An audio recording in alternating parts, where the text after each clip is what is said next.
Bismillahirrahmanirrahim. Assalamualaikum warahmatullahi wabarakatuh.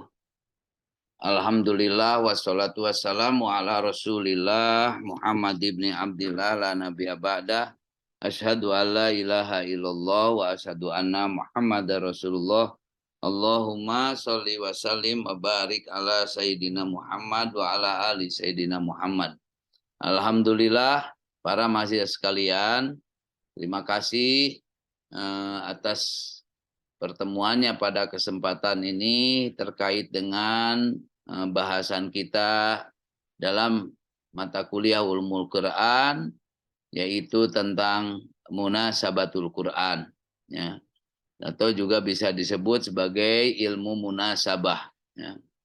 Jadi ilmu munasabah ini adalah ilmu tentang keterkaitan antara satu surat atau ayat dengan surat atau ayat yang lain. Dan ini adalah bagian daripada ulumul Quran. Ya. Nah, ilmu ini tentu posisinya merupakan sesuatu yang urgen, sesuatu yang penting, ya, sesuatu yang penting dalam rangka menjadikan keseluruh ayat Al-Quran ini sebagai satu kesatuan yang holistik, ya, yang utuh. Nah, sebagaimana misalnya tampak dalam salah satu metode tafsir Ibnu Katsir. Ya. Jadi kata beliau, Al-Quran yufassiru ba'duhu ba'don. Posisi ayat yang satu adalah menafsirkan ayat yang lain.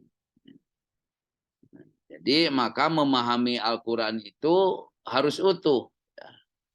Nah, jika tidak, maka itu akan masuk dalam satu model penafsiran yang atomistik, yaitu penafsiran yang sepotong-sepotong.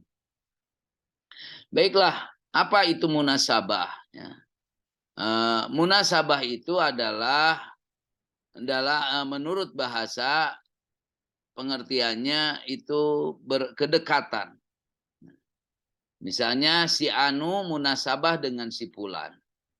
Yang artinya ia mendekati, ia menyerupai si Fulan. Nah, yang dimaksud dalam munasabah dalam hal ini adalah ya, segi-segi hubungan antara satu kalimat dengan kalimat lain dalam satu ayat.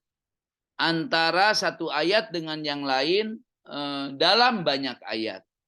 Atau antara satu surat dengan surat yang lain. Ya.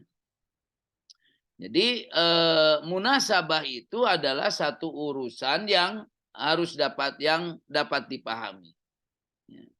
Apabila dia dikemukakan kepada akal, niscaya akal pun akan menerimanya. Imam Al-Jarkasi menjelaskan bahwa munasabah menurut bahasa adalah mendekati. Muqarabah. Misalnya contoh kalimat fulan yunasibu fulan. Fulan mendekati atau menyerapai fulan. Kita bisa mendapatkan juga kalimat nasab atau nasib. Nasab itu adalah kerabat dekat. Seperti dua saudara, saudara sepupu, dan semacamnya. Jadi, jika keduanya munasabah dalam pengertian saling terkait, maka namanya kerabat atau korobah. Imam Jarkasi sendiri memaknai munasabah itu sebagai ilmu yang mengaitkan pada bagian-bagian permulaan ayat dan pada akhirnya. Mengaitkan lapad umum dan lapad khusus. Ya. Atau hubungan antara ayat yang terkait dengan sebab akibat. Ilat dan maklul. Ya. Kemiripan ayat. Pertentangan atau ta'arud dan lain sebagainya. Nah, jadi berikutnya beliau mengatakan bahwa kegunaan ilmu ini adalah menjadikan bagian-bagian dalam kalam saling terkait. Sehingga penyusunannya menjadi seperti bangunan yang kokoh. Yang bagian-bagiannya tersusun secara harmonis. Nah, kalau Manahul Qattan dalam kitab Mabahis fi Ulumil Quran, beliau menjelaskan bahwa munasabah itu diartikan muqarabah, juga musyakalah, keserupaan. Nah, secara istilah kata beliau bahwa munasabah itu adalah ulumul Quran, pengetahuan tentang berbagai hubungan di dalam Al-Quran. Pertama, hubungan satu surat dengan surat yang lain. Kedua, hubungan antara nama surat dengan isi atau tujuan surat. Ketiga, hubungan antara fawatihus suwar dengan isi surat. Keempat, hubungan antara ayat pertama dengan ayat terakhir dalam satu surat. Kelima, hubungan satu ayat dengan ayat yang lain. Berikutnya, hubungan kalimat satu dengan kalimat lain dalam satu ayat. Dan selanjutnya, hubungan antara fasilah dengan isi ayat. Serta terakhir, hubungan antara penutup surat dengan awal surat. Lalu As-Suyuti menjelaskan bahwa munasabah secara etimologis adalah musyakalah, keserupaan, dan muqarabah, kedekatan. Lalu Ibnu Arabi menjelaskan juga munasabah itu keterikatan ayat Al-Quran sehingga seolah-olah merupakan satu ungkapan yang mempunyai satu kesatuan makna dan keteraturan redaksi. Maka dalam secara istilah munasabah itu diartikan sebagai ilmu yang membahas hikmah, korelasi urutan ayat Al-Quran. Ya. Dengan kalimat lain bahwa munasabah itu adalah usaha pemikiran manusia dalam menggali rahasia hubungan antar ayat atau surat yang dapat diterima oleh akal. Jadi dengan demikian diharapkan ilmu ini dapat menyingkap ya, rahasia ilahi sekaligus sanggahannya bagi mereka yang meragukan keberadaan Al-Quran sebagai wahyu. Nah, para mahasiswa sekalian, beberapa makna munasabah dalam Al-Quran ini ada beberapa istilah para mufasir. Misalnya Ar-Raji, beliau menggunakan istilah ta'alluq sebagai sinonim dari munasabah. Jadi ketika menafsirkan ayat 16 dan 17 surat Hud, beliau menulis, ketahuilah bahwa pertalian ta'aluk antara ayat ini dengan ayat sebelumnya jelas. Yaitu apakah orang-orang kafir itu sama dengan orang-orang yang ada mempunyai bukti yang nyata Al-Quran dari Tuhannya, sama dengan orang yang menghendaki kehidupan dunia dan perhiasannya, dan orang-orang itu tidaklah memperoleh di akhirat kecuali neraka. Nah, kemudian Sayyid Qutb mengistilahkan dengan lafal irtibat sebagai pengganti istilah munasabah. Nah, kita bisa menjumpainya ketika beliau menafsirkan surat Al-Baqarah 188. Pertalian, kata beliau, irtibat antara bagian ayat tersebut jelas, yaitu antara bulan baru atau ahillah, waktu bagi manusia dan haji, serta antara adat jahiliyah, khususnya dalam masalah haji, sebagaimana diisyaratkan dalam bagian ayat kedua. Nah, lain lagi dengan Rasid Ridho. Ya. Beliau menggunakan dua istilah. Ada istilah ittisal dan istilah at-ta'lil. Dan ini bisa kita temukan ketika menafsirkan Quran surat keempat ayat 30. Hubungan persesuaian, kata beliau. Ittisal antara ayat ini dengan ayat sebelumnya sangat nyata. Lalu Al-Alusi menggunakan istilah tartib ketika menafsirkan kaitan surat Maryam dengan Toha. Jadi aspek tartib itu, kata beliau, bahwa Allah mengemukakan kisah beberapa seorang nabi dalam surat Maryam. Selanjutnya mengemukakan ya, kisah beberapa orang nabi dalam surat Maryam. Selanjutnya menerangkan terperinci seperti kisah Zakaria dan Isa. Nah, begitu selanjutnya mengenai nabi-nabi yang lain. Penafsiran pada waktu mendatang akan banyak pastinya diwarnai oleh para mufasir menurut bidang keahliannya. Nah, para mahasiswa, bagaimana cara mengetahuinya? Nah, mengetahui atau pengetahuan tentang korelasi hubungan antara ayat bukanlah hal yang tauqifi. Artinya tidak dapat diganggu gugat karena telah ditetapkan Rasul. Tetapi didasarkan pada ijtihad seorang mufasir dan tingkat penghayatannya terhadap kemukjizatan Al-Quran, terhadap rahasia retorika dan segi keterangannya yang mandiri. Nah, apabila korelasi itu halus maknanya, harmonis konteksnya, sesuai dengan asas-asas kebahasaan dalam ilmu-ilmu bahasa Arab, maka korelasi tersebut dapat diterima. Hal yang demikian ini tidak berarti bahwa seorang mufasir harus mencari kesesuaian bagi setiap ayat.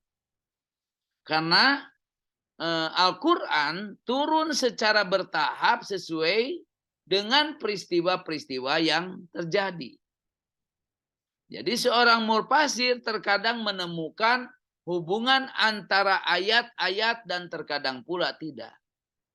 Nah, oleh sebab itu mufasir tidak perlu ya memaksakan diri untuk menemukan kesesuaian. Sebab kalau memaksakannya juga maka kesesuaian itu hanyalah dibuat-buat dan hal ini tentu tidak disukai. Ya. Nah, dalam hal ini kita paling tidak secara ringkas bisa melihat tentang pendapat As-Suyuti. Ya, beliau menjelaskan ada hal-hal yang langkah-langkah yang harus diperhatikan dalam menemukan munasabah. Yang pertama, memperhatikan tujuan pembahasan suatu surat yang menjadi objek pencarian. Kedua, memperhatikan uraian ayat-ayat yang sesuai dengan tujuan yang dibahas dalam surat. Ketiga, menentukan tingkat-tingkat uraian itu apakah ada hubungan atau tidak. Dan yang terakhir, dalam mengambil keputusan, hendaknya memperhatikan ungkapan-ungkapan dengan benar dan tidak berlebihan. Jadi, jika diamati urutan-urutan teks ya di dalam Al-Quran mengesankan Al-Quran itu memberikan informasi yang tidak sistematis dan melompat-lompat. Nah, satu sisi realitas teks ini menyulitkan pembacaan secara utuh dan memuaskan. Tetapi ya sebagaimana misalnya ditinggung oleh Abu Zaid, realitas teks itu menunjukkan stalistika, retorika bahasa yang merupakan bagian dari ijazul Quran. Jadi aspek kesusastraan dan gaya bahasanya. Maka dalam konteks pembacaan secara holistik, pesan spiritual, Al-Quran adalah salah satu instrumen teoretiknya adalah dengan ilmu munasabah ini. Jadi keseluruhan teks dalam Al-Quran ya, merupakan kesatuan struktural yang bagiannya saling terkait. Nah, jadi keseluruhan teks menghasilkan pandangan dunia yang pasti. Maka dari sinilah ya, umat Islam dapat memfungsikan Al-Quran sebagai kitab petunjuk yang betul-betul mencerahkan dan mencerdaskan. Nah, ada beberapa macam atau beberapa kategori munasabah. Jadi ada munasabah antara surat dengan surat sebelumnya, dan ini berfungsi sebagai menyempurnakan surat sebelumnya tentunya. Kemudian ada munasabah antar nama surat dan tujuannya, munasabah antar bagian suatu ayat, munasabah antar ayat yang letaknya berdampingan, munasabah antara satu kelompok ayat dengan kelompok ayat yang di sampingnya, munasabah antar fasilah atau pemisah dari isi ayat, kemudian munasabah antar awal surat dengan akhir surat yang sama, dan munasabah antar penutup suatu surat dengan awal surat berikutnya. Dan tadi sudah dijelaskan sebagaimana yang ditulis oleh Manaul Qattan ya. Kemudian para ulama ya yang menekuni ilmu munasabah Al-Qur'an mengemukakan bahkan membuktikan keserasian yang dimaksud. Nah, misalnya setidak-tidaknya ada hubungan itu meliputi hubungan antara satu surat dengan surat sebelumnya. Satu surat berfungsi menjelaskan surat sebelumnya. Nah, contoh dalam surat Al-Fatihah ayat 6 disebutkan ya, ihdinas siratal mustaqim. Nah, kemudian dijelaskan dalam Al-Baqarah ayat 2 bahwa jalan yang lurus itu adalah mengikuti petunjuk Al-Quran. Nah, dalikal kitabul la raiba fi ya, hudal lil muttaqin. Ya. Yang kedua, hubungan antar nama surat dengan isi atau tujuan surat. Nama-nama surat biasanya diambil dari satu masalah pokok di dalam satu surat. Nah, misalnya surat An-Nisa perempuan. Karena di dalamnya banyak menceritakan tentang persoalan-persoalan perempuan. Yang ketiga, hubungan antar ayat pertama dengan ayat terakhir ya, dalam satu surat. Nah, coba kita lihat surat Al-Mu'minun. Ya. Nah, Quran surat Al-Mu'minun ayat 1 itu dijelaskan kemudian di Al-Mu'minun ayat 117. Jadi yang pertama dan terakhir berhubungan. Jadi dalam ayat pertama, sesungguhnya beruntunglah orang-orang yang beriman.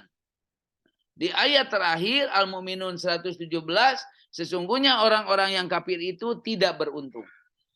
Ya. Kemudian yang keempat, hubungan antar satu ayat dengan ayat yang lain dalam satu surat.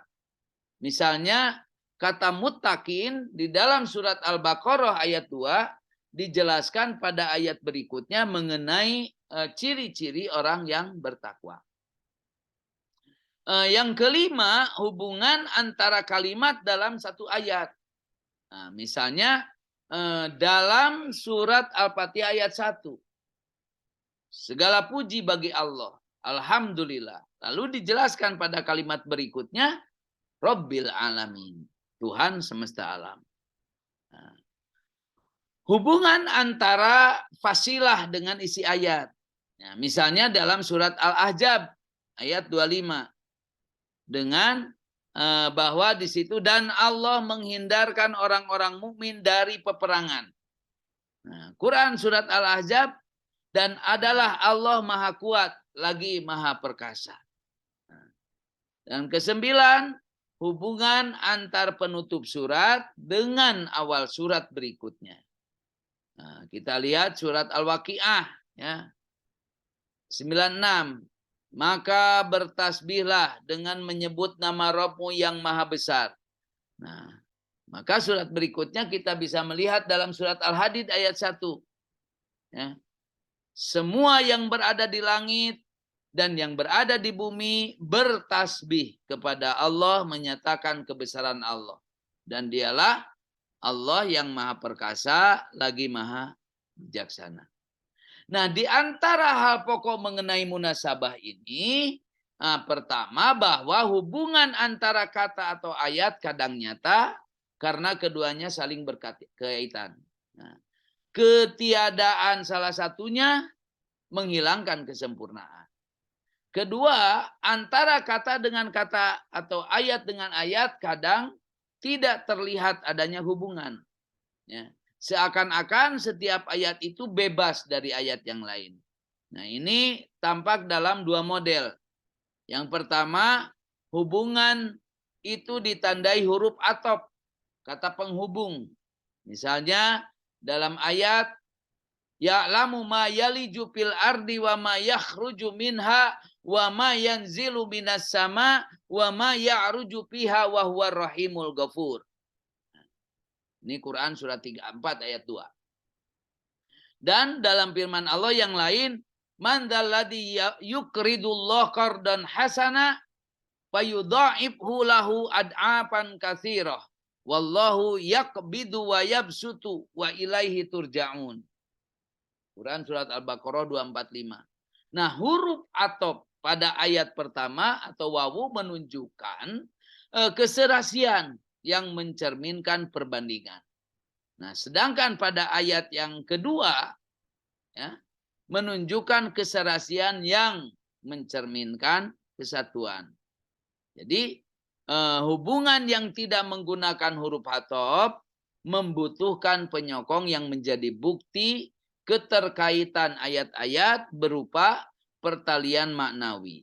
Hal ini ada 3 jenis. Yang pertama ada tanzir, yakni hubungan yang mencerminkan perbandingan.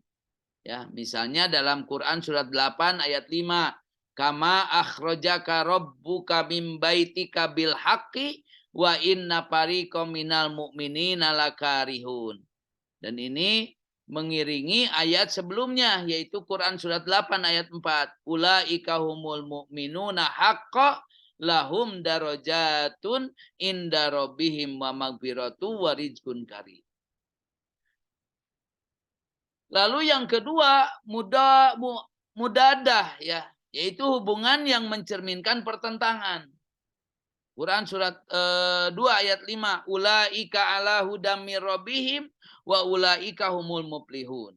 Dan dengan ayat berikutnya, innalladzina kafaru sawaun alaihim a andartahum am lam tundirhum la yu'min.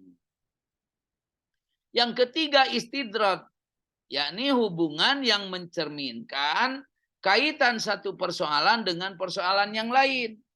Ya. Quran surat 7 ayat 26 misalnya. Ya bani Adam, qad anzalna alaikum libasan yuwari sawatikum warisan walibasut taqwa dalika khair dalika min ayatillahi la'alakum yadzakkarun. Jadi neraca yang dipegang dalam menerangkan macam-macam munasabah ini antara ayat-ayat dan surat-surat itu kembali kepada derajat tamasul atau tasyabuh antara maudhu-maudhunya. Maka jika munasabah itu terjadi pada urusan yang bersatu ya dan berkaitan ya awal dan akhirnya, maka itulah munasabah yang dapat diterima akal dan dapat dipahami. Tetapi jika munasabah itu dilakukan terhadap ayat yang berbeda, sebab dan urusannya yang tidak ada keserasian antara satu dengan yang lainnya, maka tidaklah yang demikian itu dikatakan tanasub atau bersesuaian sama sekali. Dan hal ini sebagaimana yang dijelaskan oleh Hasbi As-Siddiqi ya dalam bukunya Ilmu-Ilmu Al-Quran. Ya. Demikian In ahsan kalami paminallah wa in asa'a pamin dufi nafsi. Untuk berikutnya nanti saya sampaikan tentang bagaimana aplikasi dalam munasabah dalam penafsirkan Al-Qur'an. Wassalamualaikum warahmatullahi wabarakatuh.